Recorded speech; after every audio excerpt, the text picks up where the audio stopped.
नमस्कार विद्यार्थियों। हम बात कर रहे थे यूनिट 5 के अध्याय 18 की।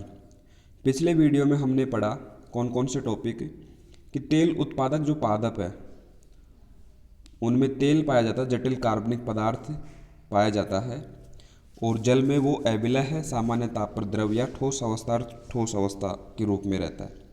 फिर हमने पादपों में दो प्रकार के तेल बताए, सहगंध अनिवार्य या वाष्पशील तेल और दूसरा वसीय स्थिर या अवाष्पशील तेल। फिर वसीय जो तेल है उनके चार प्रकार बताए हमने, किस आधार पर? वायु में खुला रखने के आधार पर क्या उनमें चेंजेस देखने को मिलता है।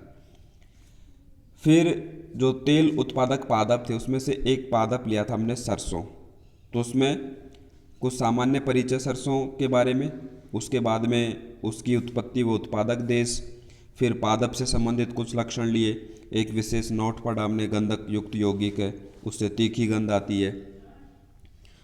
फिर आर्थिक महत्व की हमने बात की।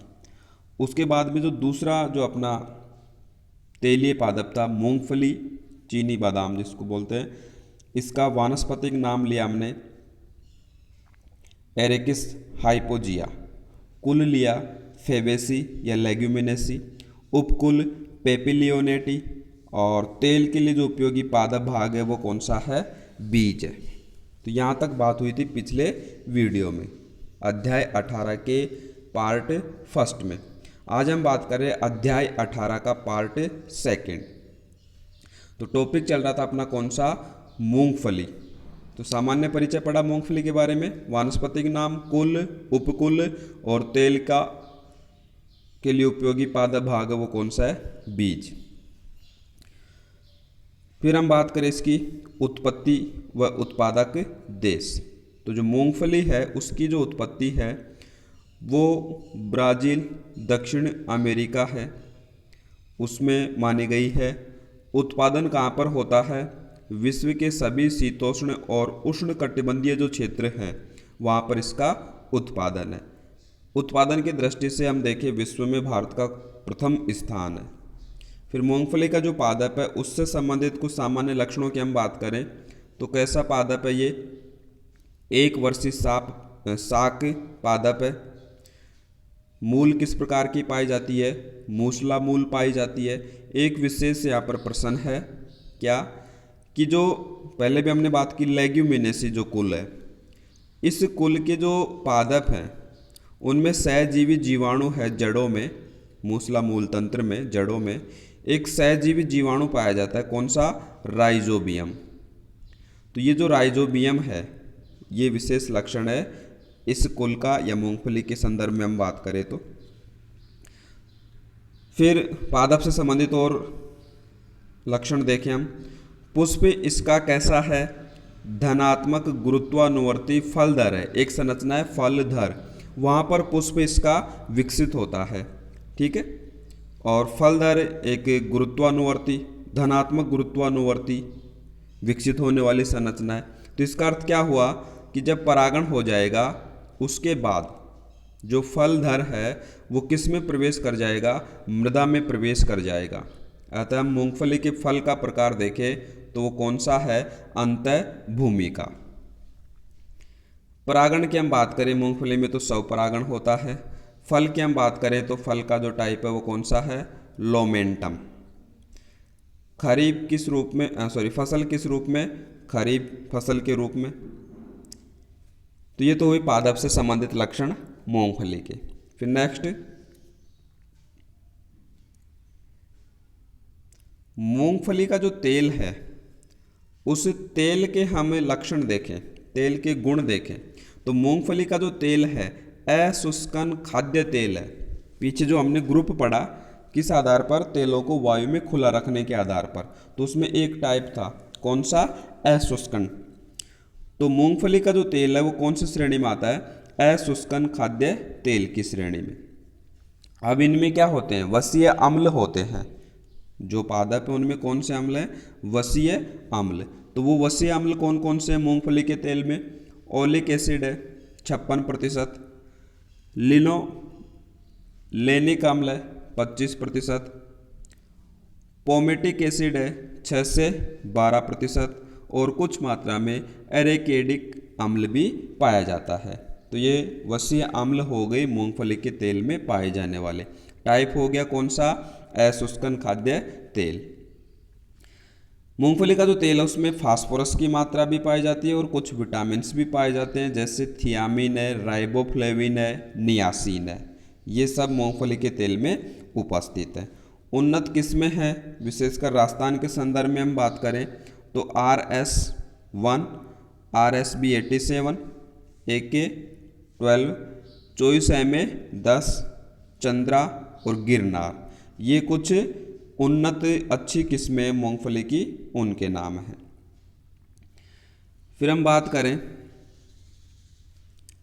आर्थिक महत्व की।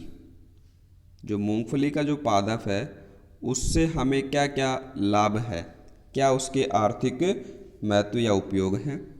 तो सबसे पहले हम बात करें मूंगफली का जो बीज है वो क्या है?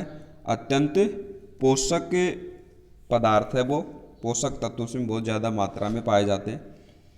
और 1 पौंड मूंगफली, 1 पौंड लगभग होता है 400 ग्राम, मान के चले आप। 400 ग्राम जो मूंगफली है उससे कितना कैलोरी ऊर्जा मिल सकती है? 2700 कैलोरी ऊर्जा। मूंगफली का जो तेल है उसका उपयोग खाना पकाने व जो खाद्य पदार्थ है उनको तलने के रूप में भी किया जाता है।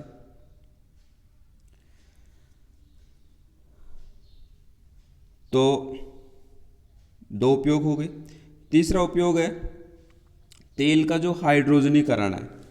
हाइड्रोजनीकरण का अर्थ क्या है कि जो तेल है उसको हाइड्रोजन के साथ में अभिक्रिया करवाएं तो उस तेल से वनस्पति घी बन जाता है। तो ये विशेष करैक्टर है, विशेष लक्षण है। नेक्स्ट उपयोग हो गया मूंगफली के तेल का। मूंगफली के तेल का जो निष्कर्षण, कोई भी तेल है उसका हम निष्कर्षण करेंगे तो एक केक खल जिसको बोलते हैं अपशिष्ट बचता है, तो वो पशु आहार के रूप में बहुत ही पौष्टिक है। मूंगफली का जो तेल है उसका जो प्रयोग है साबुन है, लुब्रिकेंट, स्नेहक, जो घर्षण वाली सतह मशीनें हैं उनमें काम आता है स्नेहक। और प्रसाधन सामग्री, प्रसाधन बोलते हैं जो सौंदर्य प्रसाधन आती है, क्रीम वगैरह, इस प्रकार के जो, उनमें भी इस तेल का उपयोग होता है। ये विशेष लक्षण है जो पीछे भी हमने बात की कि जो लेग्यूमिनेसी कुल है, मूंगफली भी किस कुल का है? फेबेसी या लेग्यूमिनेसी। तो इस कुल के जो पादप है उनमें मूसला मूल तंत्र पाया जाता है और जो उनकी जड़ें हैं उनमें एक सहजीवी जीवाणु है, कौन सा? राइजोबियम।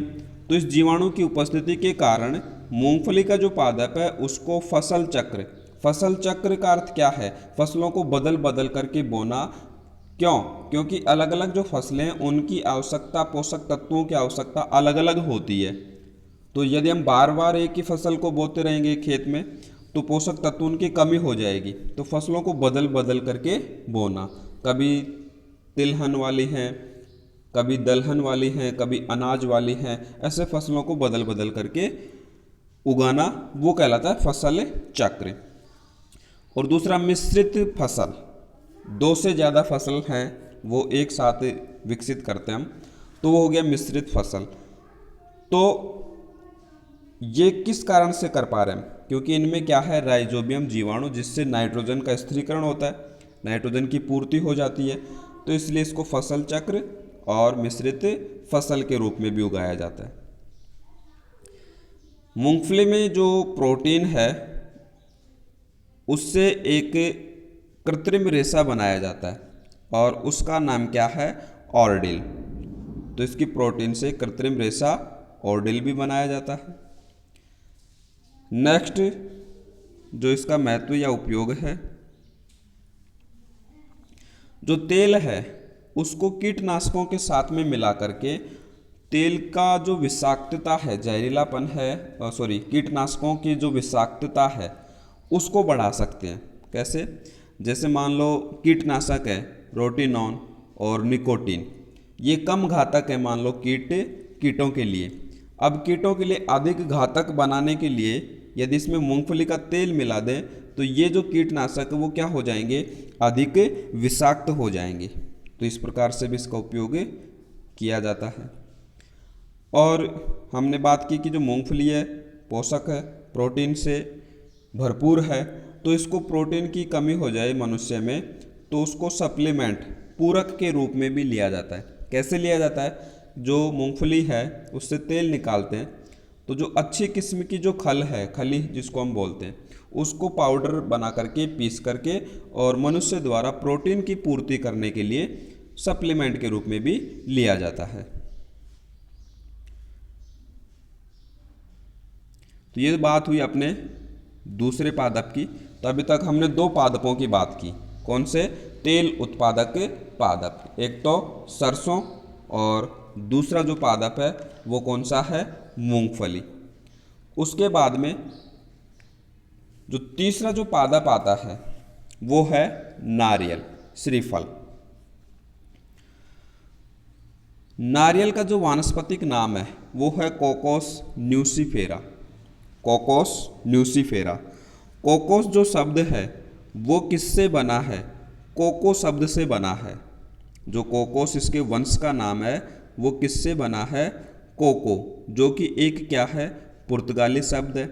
और पुर्तगाली शब्द कोको का शाब्दिक अर्थ होता है बंदर। और जो नारियल का जो फल है वो बंदर के सिर जैसा दिखता है। नारियल का जो फल है बंदर के सिर जैसा दिखता है, इस कारण से कोको शब्द से इसके वंश का नाम क्या पड़ गया? कोकोस। तो ये इसका रीजन बताया, कोकोस वंश इसका नाम कैसे पड़ा। इसका जो कुल है एरेकेसी या पोमी भी बोलते हैं इसका कुल को। तेल के लिए उपयोगी पादप भाग कौन सा है? भ्रूणपोष है, उससे तेल प्राप्त होता है। उत्पत्ति व उत्पादक देश कौन कौन से हैं? इसकी उत्पत्ति के संदर्भ में 3 मत बताए गए। एक मत कहता है कि ये उत्तरी एंडीज से इसकी उत्पत्ति हुई है।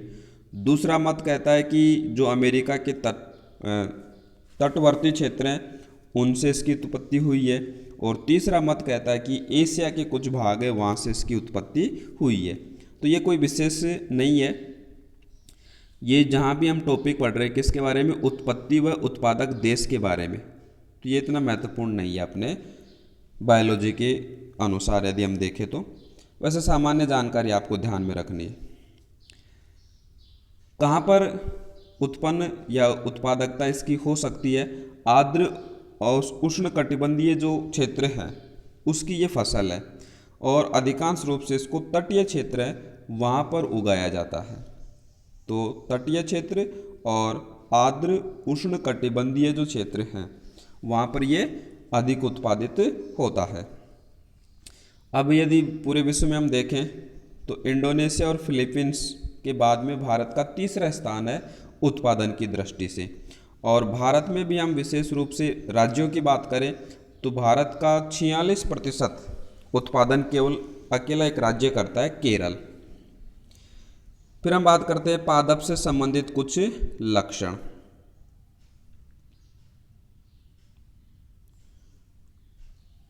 पादप वृक्ष के रूप में है, पर यहाँ पर एक बात आपको ध्यान में रखनी है, इसको तकनीकी रूप से हम वृक्ष नहीं कह सकते।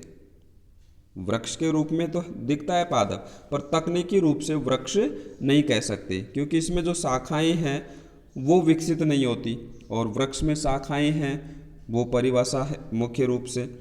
तो वैसे सामान्य वृक्ष मान सकते हैं, पर तकनीकी रूप से, टेक्निकल रूप से यदि हम देखें तो इसको वृक्ष नहीं कह सकते। पादप है उससे क्या प्राप्त होगा? जो नारियल का पादप से तेल भी प्राप्त होता है और रेशे, तो दोनों दृष्टि से उपयोगी है। तो इस पादप की हम बात करें तो ये 10 से 24 मीटर ऊंचाई का अशाखित पादप है, और इसको वृक्ष ने बोल करके एक नाम दिया गया, ताड़। वैसे वृक्ष कह सकते हैं सामान्य रूप से हम, परंतु इसको ताड़ बोलते हैं। मुख्य तना इसका क्या है? सीधा है, लंबा है और अशाखित है। शीर्ष पर कुछ लंबी पत्तियां हैं वो जुड़ी रहती है, उसको बोलते हैं पर्णों का ताज। पुष्प क्रम है इसका है स्पेडिक्स। ये कक्षा 11 में हमने पढ़ा है पुष्प क्रम के अलग अलग टाइप।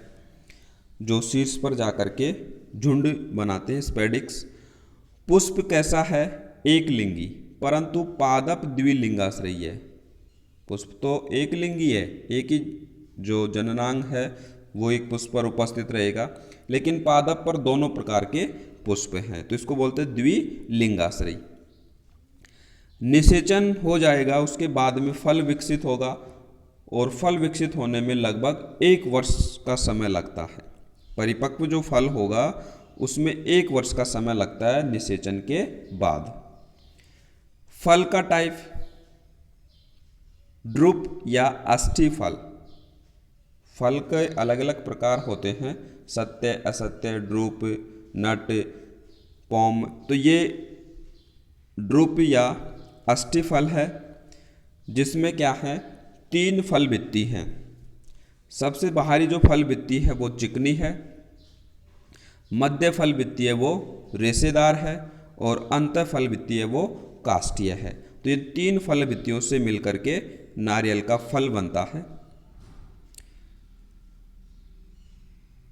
तरुण अवस्था में हम देखें नारियल के फल को, तो उसमें भ्रूण पोष है वो पानी के रूप में होता है, कोकोनट मिल्क जिसको हम बोलते हैं।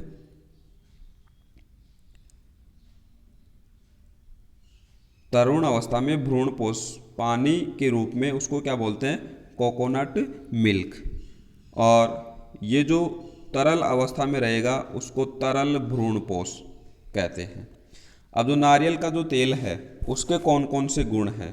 पहला गुण है, नारियल का जो तेल है सामान्य ताप 23 से 24 डिग्री सेल्सियस है, उस पर तो तरल रहता है, परंतु यदि तापमान इससे कम होता जाएगा तो उस तापमान पर ये क्या हो जाएगा, ठोस या अर्धठोस के रूप में।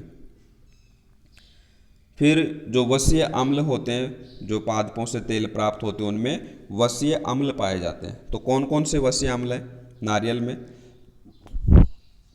लॉरिक अम्ल है 44 से 51%, मायरिस्टिक अम्ल है 13 से 18.5%, पोमेटिक अम्ल है 7.5 से 10.5%। तेल का हम प्रकार देखें, वसीय जो तेल है उनको हमने वर्गीकृत किया था वायु में खुला रखने के आधार पर, तो ये कौन से प्रकार का है? अशुष्कन तेल। फिर हम देखें उन्नत किस्में, अंडमान साधारण, आनंद गंगा, चंद्रलक्ष्य, VHC1, ये इसकी कुछ उन्नत किस्में हैं। आर्थिक महत्व, आर्थिक महत्व इसके 2 तरीके से हम पढ़ेंगे। एक तो नारियल का जो तेल है उसका क्या उपयोग है, और दूसरा अन्य तरीके से इसके क्या उपयोग हैं। तो तेल के उपयोग की हम बात करें, खाद्य तेल के रूप में, और तेल व जो इसकी गिरी है उससे भी कई प्रकार के खाद्य पदार्थ बनाए जाते हैं।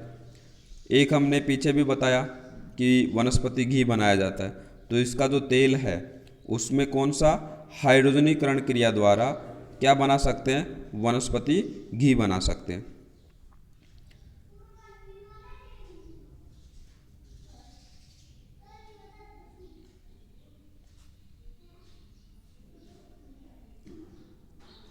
नेक्स्ट, नारियल का जो तेल है उसको बालों में डालने के लिए, केश तेल जिसको बोलते हैं, सौंदर्य प्रसाधन सामग्री है वो बनाने के रूप में भी प्रयोग होता है। तेल निष्कर्षण के पश्चात जो खली बचती है जिसको बोलते हैं पूनेक, खली का विशेष नाम क्या दिया, पूनेक, वो क्या है, एक उत्तम पशु आहार है, तो उस रूप में भी इसका उपयोग होता है।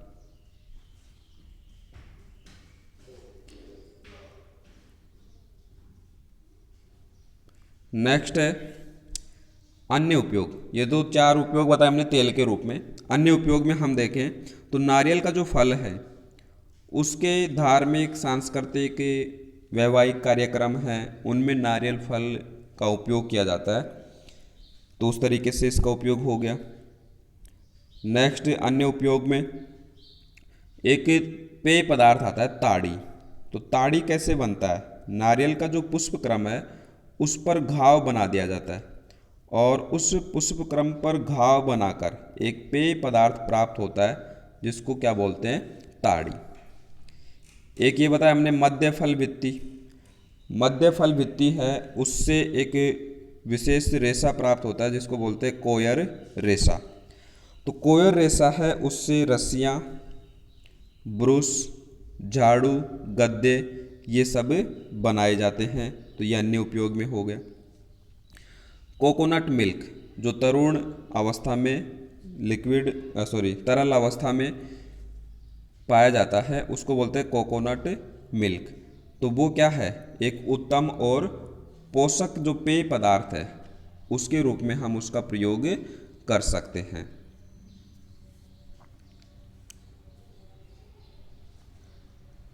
नेक्स्ट अन्य उपयोग में, नारियल का जो तना है सीधा होता है तो उससे बल्लियाँ, पत्तियों से छत, अंतःकाष्ठ है उससे चारकोल ये सब भी बनाए जाते हैं। तो ये कुछ तेल के उपयोग हैं, कुछ अन्य उपयोग हैं। ठीक है, इसके बाद में जो अपना अगला जो पादप है अरंड या अरंडी जिसको हम बोलते हैं, इसकी हम बात करेंगे नेक्स्ट वीडियो में। धन्यवाद।